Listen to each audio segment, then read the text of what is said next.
Suppose you work at a large company. Now imagine one of your colleagues does something illegal, something such as assault, or maybe even murder. Now is everyone at your company guilty by association? Or is it just the person that did the murder? Is collective punishment appropriate? Are all workers, even if they never met the individual, now guilty? Now many of you will have said, no, of course not, that's absurd. But however, that's the position the police now find themselves in with Sydney's Mardi Gras. It's a major problem.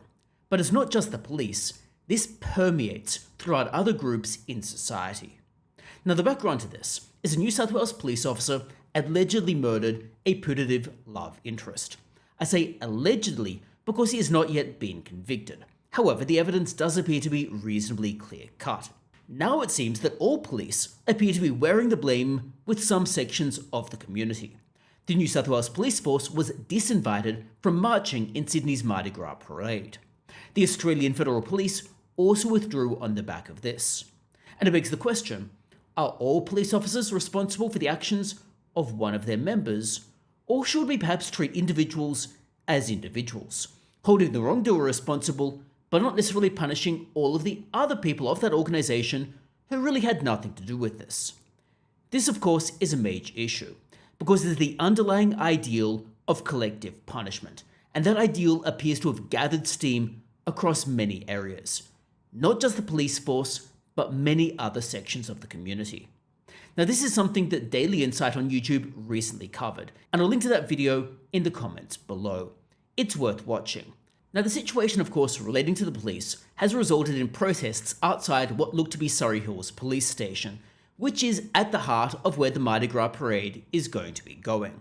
Take the fucking flag down. Take the fucking flag down. Get out of them! Get out of them! Take that flag down. Like, you're just pushing on me.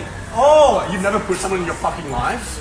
Too many coppers! Not enough justice! Too many coppers! Not enough justice! Too many coppers! Should have just fucking give back their phone. Too many coppers! Not enough justice. Too many coppers! Not enough justice. Pigs out of pride! Pigs out of pride! Pigs out of pride. Pigs out of pride. Pigs out of pride. Pigs out of pride. No justice, no peace, no racist police!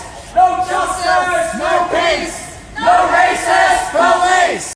This protest appeared to be small, but it also appeared to condemn the police force for displaying the rainbow flag, which you would have thought would actually have been a good thing, given that displaying the rainbow flag would be a sign of reconciliation, given the history of police violence toward the community, particularly in the early days of the Mardi Gras parade. However, now they are to be condemned for displaying that flag. It appears to be a little bit odd. It appears to be sending rather mixed messages. Do we want reconciliation, or do we not? Now, the notion of collective punishment is widespread, unfortunately. It was inherent, for example, in the premise behind the voice and underlying the voice the idea of reparations, which appears to be going on in Queensland, for example, where there are treaties being drawn up between Queensland and Indigenous communities, which appear to involve financial settlements. The idea, therefore, is that present-day people, who are not responsible for past wrongs and were not even alive at the time, should be implicitly penalised for those past wrongs that they didn't commit and that they weren't even alive for. i.e., people are punished collectively. This is an idea that is permeating throughout all of these treaties and throughout reparations that are ongoing in many areas of Australia, chief amongst which is Queensland at the moment, where the seemingly outgoing Queensland government has decided to just burn everything toward the ground before it is voted out. Now, to show how absurd this is, imagine, for example, someone is a refugee who has immigrated to Australia escaping their own crazy regime. Imagine, for example, someone who was a refugee from Vietnam, who arrived after the Vietnam War, escaping, for example, the government that was coming in at the time. They are now implicitly being held financially liable for perceived wrongs done by a different country centuries ago. A country they did not live in, and a country that they moved to long after the fact, and a country they moved to escape what was going on in their own home country. This is obviously absurd. It holds an individual responsible for things they never did and have no connection to. The logic applies to everyone else, and this holds mutatis mutandis in other areas of the community, in relation to reparations, but really everything else. It shows that those types of collective punishments are absurd. I know I was never alive when Captain Cook sailed. I wasn't alive at the time of Federation. I dare say that no one watching this video was alive when Captain Cook was alive. And many of us moved to Australia. Many of our families moved to Australia. But now a group of activists has deemed all people to be responsible for the perceived wrongs of one group many years ago. The police force is now finding itself in that situation. But it could easily apply to any situation and involving members of any other group.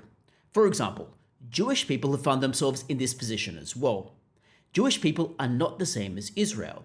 They are not all ad idem on political and policy goals. They don't necessarily agree with all of what Israel is doing. But now, all Jewish people appear to have been deemed to think the same on all topics. They've been deemed to think the same as Israel. They've been deemed to agree with all of what Israel is doing, whatever their actual individual views are. This is as absurd as deeming all Chinese people to think the same, or as absurd as holding all Americans responsible for the actions of their president. It is obviously ridiculous. It's stereotyping, and stereotypes lead to racism, and they lead to very lazy thinking.